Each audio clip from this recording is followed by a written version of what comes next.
Well, then now's my time, today is my day. If all my dreams are realized and I can't help but smile, I'm above the clouds and feeling great. Let's celebrate like it's 1998. Oh, yeah. I can't believe that it's gonna be real. This is my life, yeah. Right here, right now, today. Let's celebrate. Let's celebrate. All my friends and me, one love family. We got a spirit stirring deep in our bones. Yeah, we've been through the fire and we're only climbing high. Now that everybody here's feeling great, let's celebrate like it's 1998. I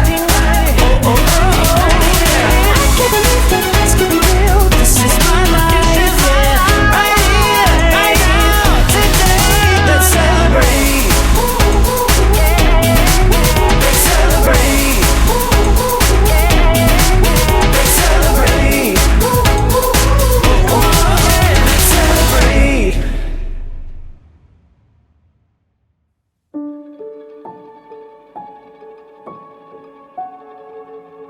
May kasabihan, God knows best.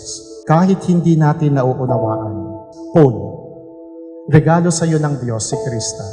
Krista, maniwala ka. Si Paul ay regalo ng Diyos sa iyo because God knows what is best for both of you. Kaya kayo pinagtagpo at pinag-isa. Hahawakan ng iyong kamay, kahit na minsa'y sumasablay. This is it. Akalain mo yon? We've known each other almost half of our lives and I do not regret it. We've met when we were first year in college, naglandian ng fourth year, pero alam ko, gusto mo na ako since day one pala. Magsama kayo ng may respeto sa isa't isa. Maging masaya, maging kontento kayo sa buhay na sa panibagong buhay nyo.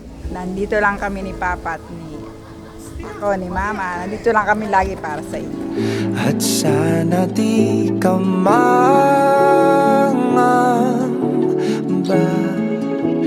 pwede ka nang magpahinga.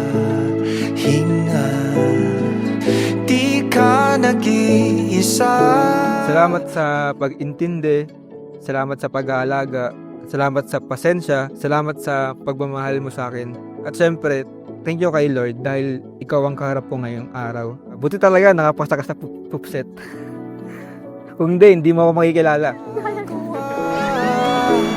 Ang kahit sino sa ating dalawa,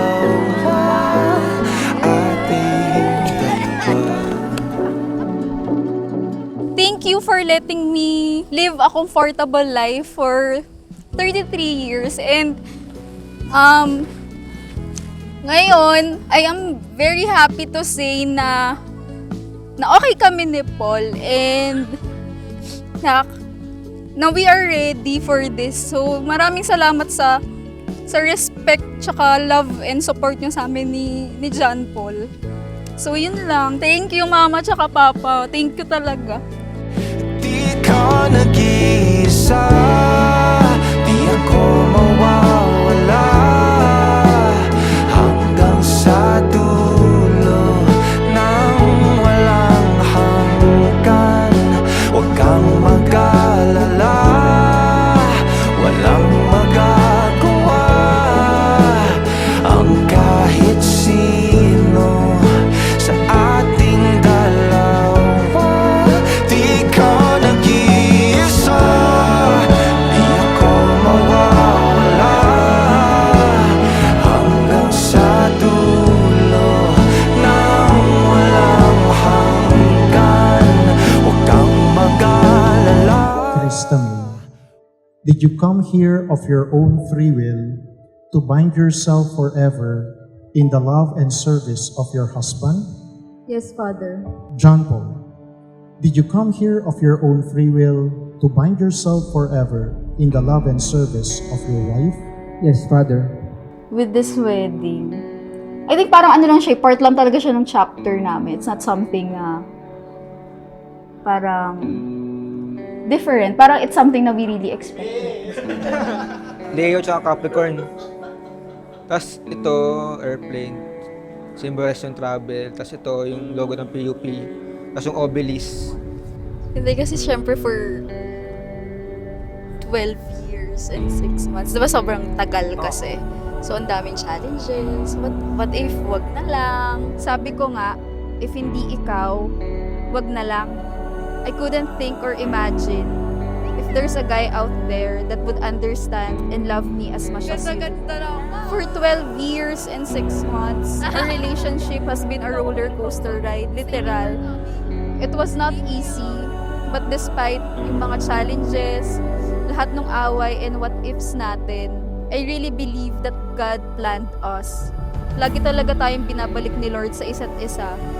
And today is a testimony of God's love to us. Siguro, I will support you sa mga dreams mo. Also, I will treat this as I failed kung meron kang di nakuha na pangarap mo o gusto mo. Dahil if di mo to nakuha, ibig sabihin, kulang yung support ko sa'yo. Always remember na nandito na ako palagi para sa'yo. Sabihin mo lang, kahit ano, I love you, wife.